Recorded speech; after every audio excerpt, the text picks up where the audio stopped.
Santa Teresa de Jesus. Livro da Vida, ou Autobiografia.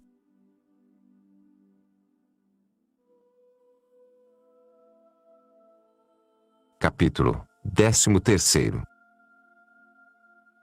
Continua a tratar do primeiro grau de oração e dá uns conselhos para algumas tentações que o demônio apresenta algumas vezes. É muito proveitoso. Parece-me bem falar de algumas tentações que tenho visto haver ao princípio, algumas tenho advertido, e dar alguns avisos sobre coisas que julgo necessárias. Procure-se andar ao princípio com alegria e liberdade, porque há pessoas a quem parece que se lhes vai a devoção se descuidam um pouco. Bom é cada qual andar com temor para não se fiar pouco nem muito de si mesmo, pondo-se em ocasiões em que lhe é fácil ofender a Deus. Isto é muito necessário até já se estar muito forte na virtude. E não há muitos que o estejam tanto que, metidos em ocasiões favoráveis ao seu natural, se possam descuidar. Que sempre, enquanto vivemos, e até por humildade, é bom conhecer a nossa miserável natureza. Mas há muitas coisas em que se pode, como já disse, tomar recreação, mesmo para se voltar mais forte à oração. Em tudo é preciso discrição. Ter grande confiança, pois convém muito não apoucar os desejos, mas esperar de Deus que, se nos esforçamos, pouco a pouco, embora não seja logo, poderemos chegar aonde muitos santos chegaram com seu favor. Se eles nunca se tivessem determinado a desejá-lo e pouco a pouco pô-lo por obra, nunca teriam subido a tão alto estado. Quer Sua Majestade é amigo de almas animosas, logo que andem com humildade e sem nenhuma confiança em si. Não tenho visto a nenhuma destas que se fique cá por baixo neste caminho, nem a nenhuma alma cobarde, sob capa de humildade que ande em muitos anos o que essas outras andam em muito poucos. Espanta-me o muito que faz neste caminho animar-se a grandes coisas, porque, embora depois a alma não tenha forças, dá um voo e chega a muito, ainda que, como a vesita que tem fracas penas, se canse e fique mais algum tempo. Isto aproveitou-me muito como aquilo que diz Santo Agostinho: dá-me, Senhor, o que me mandas e manda o que quiseres. Pensava muitas vezes que São Pedro nada tinha perdido em se lançar ao mar, embora depois temesse. Estas primeiras determinações são grande coisa, ainda que, neste primeiro estado, seja preciso ir se detendo e ater-se à discrição e parecer do mestre, mas há de olhar-se a que seja tal, que não ensine a andar como sapos nem se contente com que a alma se afaça a só caçar lagartixas. A humildade, no entanto, sempre há à frente para se compreender que não hão de vir estas forças das nossas. Mas é mister entendermos como há de ser esta humildade, porque penso que o demônio faz muito dano, a fim de que não vão muito adiante almas que têm oração, fazendo-lhes compreender mal a humildade, e que lhes pareça soberba o ter grandes desejos e querer imitar os santos e desejar o martírio. Logo nos diz ou dá a entender que as coisas dos santos são para admirar, mas não para as fazermos nós que somos pecadores. Isto também o digo eu, mas temos de olhar ao que é de espantar, e ao que é de imitar. De fato, não seria bem que uma pessoa fraca e enferma se expusesse a muitos jejuns e penitências ásperas, e fosse para um deserto onde não pudesse dormir nem tivesse que comer, ou coisas semelhantes. mas sem pensar que nos podemos esforçar com o favor de Deus a ter um grande desprezo do mundo, a não estimar honras, nem estar atido à fazenda. Temos uns corações tão apertados, que parece nos há de faltar a terra em querendo nos descuidar um pouco do corpo para darmos ao espírito. Depois nos parece que ajuda ao recolhimento ter muito bem consertado tudo o que é preciso, porque os cuidados inquietam a oração. A mim, isto me pesa, termos tão pouca confiança em Deus e tanto amor próprio, que nos inquiete este cuidado. E assim é que, onde o espírito está tão pouco medrado como isto, umas ninharias nos dão tão grande trabalho como a outras coisas grandes e de muito tono. E, a nosso juízo, presumimos de espirituais. Parece-me agora a mim esta maneira de caminhar a querer conciliar corpo e alma para não perder cá na terra o descanso e gozar lá no céu de Deus. E assim será, se andarmos em justiça e apegados à virtude, mas é passo de galinha, nunca com ele se chegará à liberdade de espírito. Maneira muito boa de proceder, me parece, para o estado de casados, que hão de viver conforme à sua vocação, mas para outro estado, de maneira alguma desejo tal maneira de aproveitar, nem me farão crer que é boa. Tenho-a experimentado e sempre me ficaria assim, se o Senhor, por sua bondade, não me tivesse ensinado outro atalho. Ainda que, nisto de desejos, sempre os tive grandes, procurava isto que tenho dito, ter oração e viver a meu belo prazer. Creio que, se tivesse tido quem me lançasse a voar, mais me teria eu empenhado em que estes desejos fossem com obras. Mas são, por nossos pecados, tão poucos e tão contados os que não tenham neste caso discrição demasiada, que julgo ser isto causa bastante para os que começam, não chegarem mais depressa a uma grande perfeição. O Senhor nunca falta, nem é por ele que há falha, nós é que somos os faltosos e miseráveis. Também se podem imitar os santos procurando solidão e silêncio e outras muitas virtudes, que não nos matarão estes negros corpos que tão concertadamente se querem levar para desconcertar a alma. E o demônio ajuda muito a torná-los inaptos, quando vê um pouco de temor. Mas não quer para nos dar a entender que tudo nos há de matar e tirar a saúde, até o ter lágrimas faz-nos temer de cigar. Passei por isto e por isso sei, e não sei que melhor vista nem saúde podemos desejar que perdê-la por tal causa. Como sou tão enferma, até que me determinei a não fazer caso do corpo nem da saúde, sempre estive atada, sem valer para nada, ainda agora faço bem pouco. Mas quis Deus que eu entendesse este ardil do demônio, e quando ele me punha diante perder a saúde, dizia, pouco vai em que eu morra. Quando era o descanso, não tenho necessidade de descansar, mas sim de cruz. E assim outras coisas. Vi claramente que, em muitas delas, embora eu de fato fosse muito enferma, era tentação do demônio ou frouxidão minha. Desde que não ando com tantos cuidados e não sou tão amimada, tenho muito mais saúde. Assim vai muito nos princípios.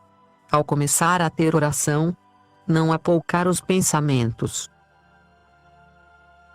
Creiam o que digo, porque sei isto por experiência.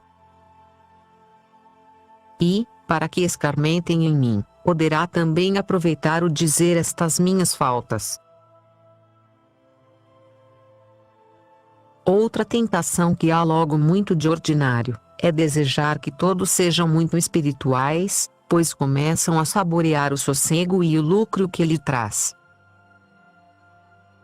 Desejar isto não é mal, o procurá-lo é que poderá não ser bem se não há muita discrição e dissimulação para proceder de modo a não parecer que querem ensinar, porque neste caso, quem quiser fazer algum bem, precisa de ter as virtudes muito fortes para não causar tentação aos outros.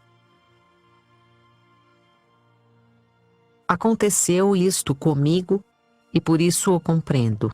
Quando procurava, como já tenho dito, que outras tivessem oração. Como, por um lado, me viam enaltecer o grande bem que era ter oração e por outro lado me viam com grande pobreza de virtudes, trazia-as eu tentadas e desatinadas, como depois me disseram. E tinham sobrada razão, porque não percebiam como se podia harmonizar uma coisa com a outra. E fui eu causa de não terem por mal o que disse o era, por verem que o fazia algumas vezes, parecendo-lhes haver algum bem em mim. E isto faz o demônio, parece ajudar-se das boas virtudes que temos para autorizar, no que pode, o mal que pretende. Por pouco que este seja, quando é numa comunidade, deve ganhar muito, quanto mais que o que eu fazia de mal era muito, muito. E assim, em muitos anos, só 3 aproveitaram do que lhes dizia, mas depois, quando o Senhor me havia já dado mais forças na virtude, em 2 ou 3 anos aproveitaram muitas, como depois direi. E, além disto, há outro grande inconveniente que é prejudicar a alma, pois o que mais havemos de procurar ao princípio é de cuidar só dela, fazendo de conta que não há na terra senão Deus e ela, e isto é o que muito lhe convém. Dá ainda outra tentação que é sentir pena dos pecados e faltas que se vêem nos outros. É que todas elas vêm com capa de zelo pela virtude que é mister entender e andar com cuidado. Persuade o demônio que a pena é só por se querer que não se ofenda a Deus e pesar-lhes por sua honra, e logo querem remediar. Inquieta isto tanto que impede a oração, e o maior dano é pensar que é virtude e perfeição e grande zelo de Deus. Deixo a pena que dão os pecados públicos, se houvesse por costume, de uma congregação ou os males da igreja, dessas heresias onde vemos perderem-se tantas almas. Este pesar é muito bom e, como tal, não inquieta. A certeza será, pois, para a alma que tiver oração, descuidar-se de tudo e de todos e tomar conta de si mesma e em contentar a Deus. Isto convém muito, muito, porque, se fosse dizer os erros que tenho visto cometer, fiados na boa intenção,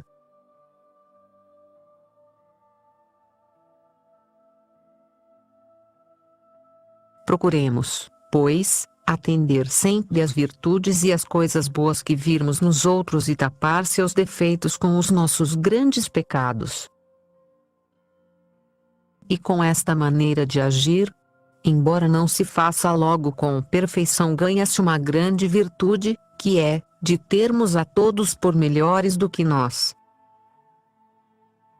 E começa-se a lucrar por aqui com o favor de Deus que é necessário em tudo, e, quando falta, escusadas são as diligências. Supliquemos-lhe que nos dê esta virtude, pois, fazendo nós o que está em nossas mãos, Deus não faltará. Atendam também a este aviso os que discorrem muito com o entendimento, tirando de uma coisa muitas outras e conceitos. Aos que não podem obrar com ele, como a mim me acontecia. Não há mais a dizer senão que tenham paciência até que o Senhor lhes dê em que se ocupem, e luz, pois podem tão pouco por si mesmos que o entendimento mais os embaraça que ajuda.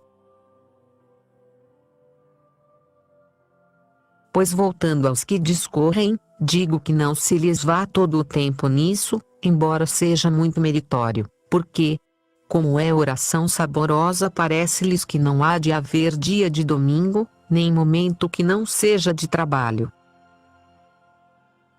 Logo julgam perderem o tempo, e eu tenho por grande ganho esta perda. Mas antes, como tenho dito, imaginem-se diante de Cristo e, sem cansaço do entendimento, estejam falando e regalando-se com Ele, sem se cansarem a compor razões, mas apresentando-lhe necessidades e a razão que Ele tem para não nos sofrer ali, uma coisa é um tempo e outra outro, para que se não canse a alma de comer sempre o mesmo manjar. Estes são muito gostosos e proveitosos, se o paladar se acostuma a comer deles, e trazem consigo grande sustento para dar à alma vida e grandes lucros.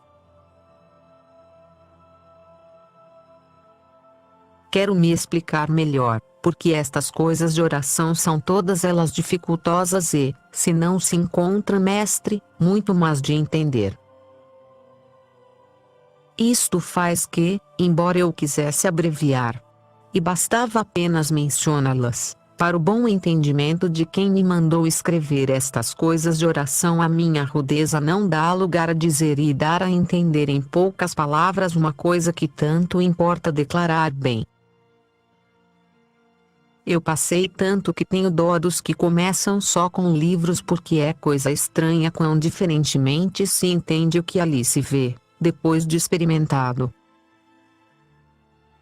Pois, voltando ao que dizia, ponhamo-nos a pensar num passo da paixão, digamos, o de quando o Senhor estava atado à coluna.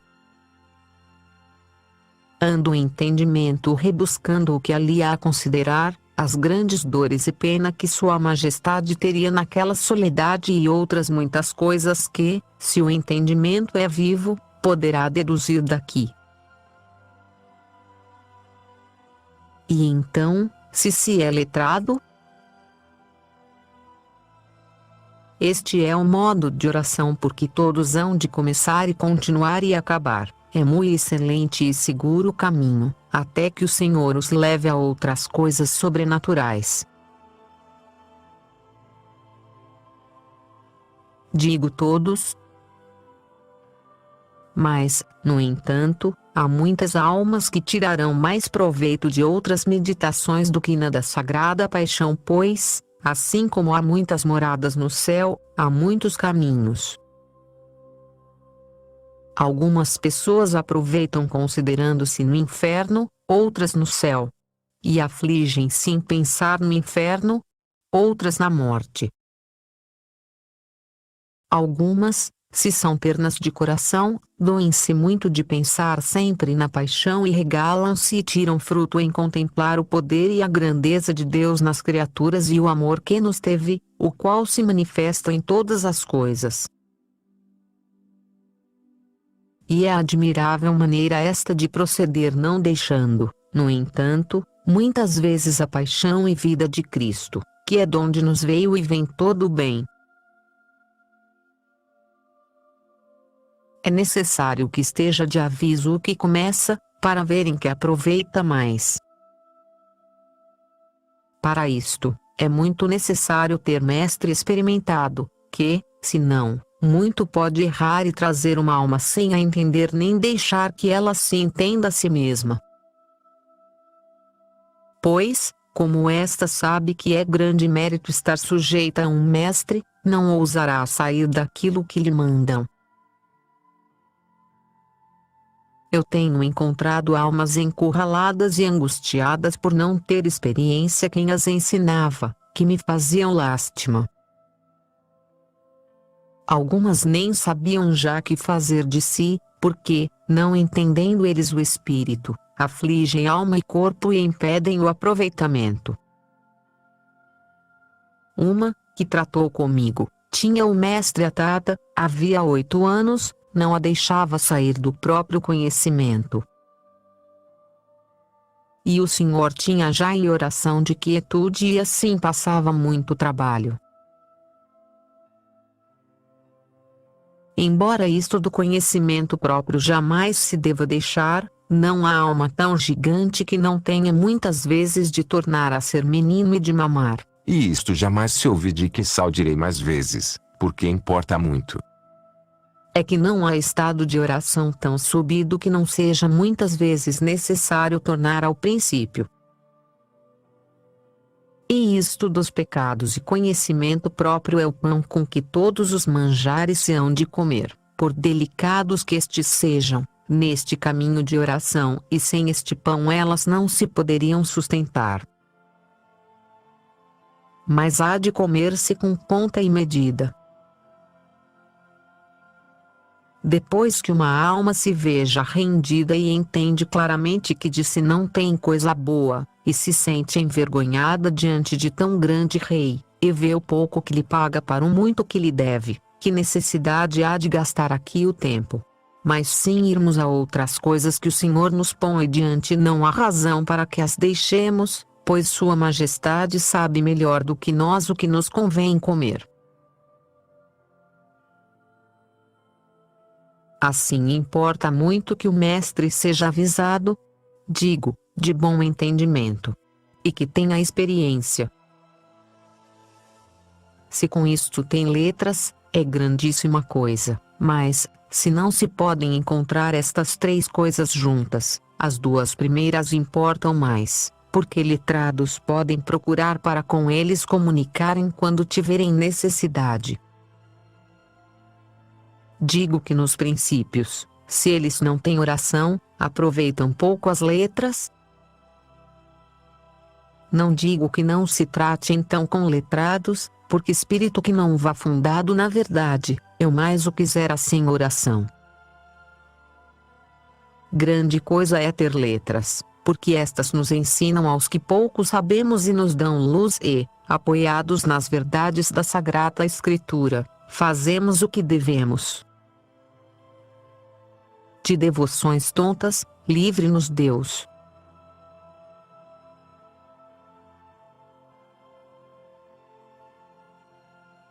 Quero me explicar melhor, pois creio que me meto em muitas coisas. Sempre tive esta falta de não me saber dar a entender. Como já tenho dito, se não à custa de muitas palavras. Começa uma freira a ter oração, se um simplório a dirigisse a este assim se lhe afigurar, dar-lhe a entender que é melhor obedecer-lhe a ele do que ao superior, e isto sem malícia, mas pensando que acerta, porque se não é religioso, parecer-lhe-á que é assim. E, se é mulher casada, dir-lhe-á que é melhor, quando haveria de atender à sua casa, estar em oração, ainda que descontente o marido. E assim não saberá ordenar nem o tempo nem as coisas, para que tudo vá conforme à verdade. Por faltar-lhe a ele a luz, não a dá aos outros ainda que queira. E embora pareça que para isto não são precisas letras, a minha opinião foi sempre e será que qualquer cristão procure tratar, se puder, com quem as tem boas e, quanto mais, melhor. E os que vão por caminho de oração têm disto maior necessidade, e tanto maior, quanto mais espirituais. E não se engane dizendo que letrados sem oração não são para quem a tem. Tenho tratado com muitos e, de há uns anos para cá, tenho-os procurado mas sendo maior a necessidade e sempre fui amiga deles. E embora alguns não tenham experiência, não aborrecem o Espírito nem o ignoram, porque na Sagrada Escritura que estudam, sempre encontram a verdade do bom Espírito. Tenho para mim que pessoa de oração que trate com letrados, Se ela se não quiser enganar, não a enganará o demônio com ilusões, pois creio que os demônios temem de grande modo as letras humildes e virtuosas, sabendo que serão descobertos e sairão com perda. Disse isto porque há opiniões de que os letrados não são para gente de oração, se não têm espírito. Já disse que é necessário mestre espiritual, mas se este não for letrado, o grande inconveniente. Contudo, será de muita ajuda tratar com eles, desde que sejam virtuosos, porque, embora não tenham espírito, aproveitar-nos-á e Deus lhes dará a entender o que entende e ensinar e até os fará espirituais para nosso proveito.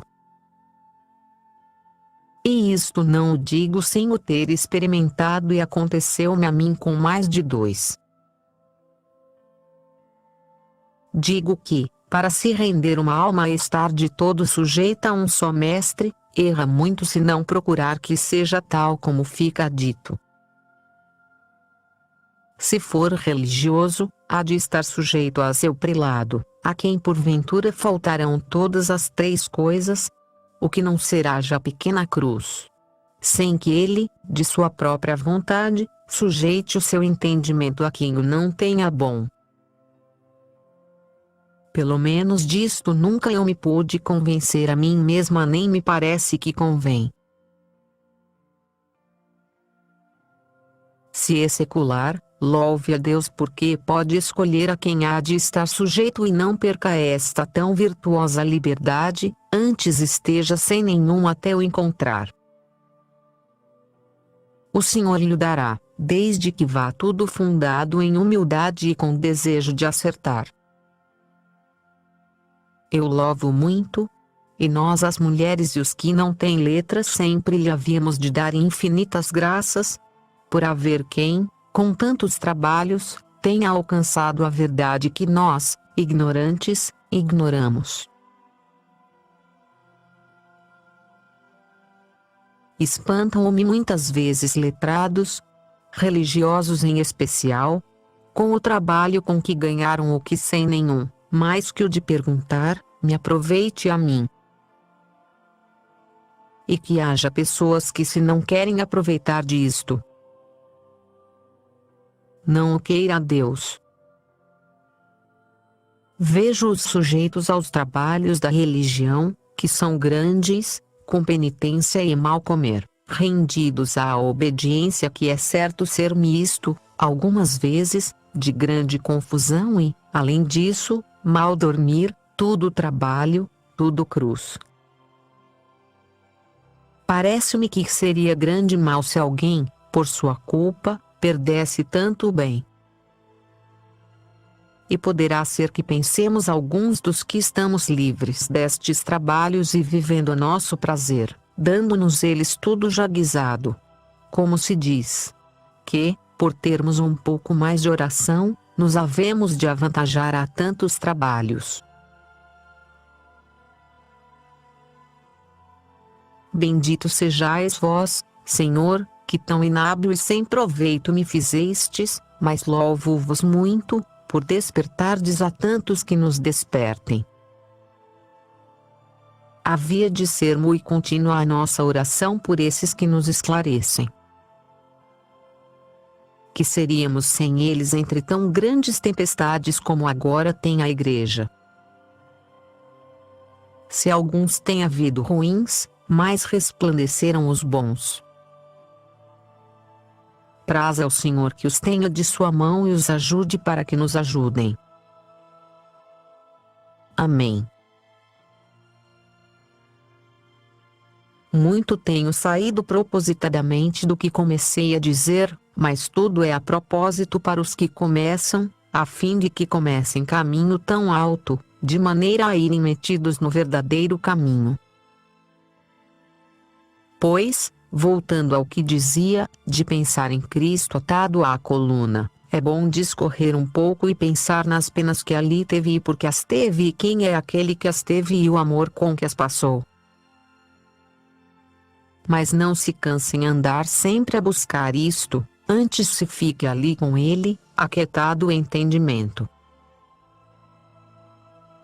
Se puder ocupá-lo em ver que o Senhor o olha, e acompanhe-o, e fale, e peça, e humilhe-se, e regale-se com ele, e lembre-se que não merecia estar ali. Quando puder fazer isto, embora seja logo de princípio, ao começar a oração, achará grande proveito, pois dá grandes lucros este modo de oração, pelo menos teve-os a minha alma.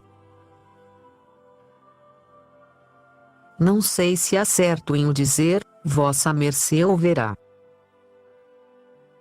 Praz ao Senhor acerte eu em o contentar sempre.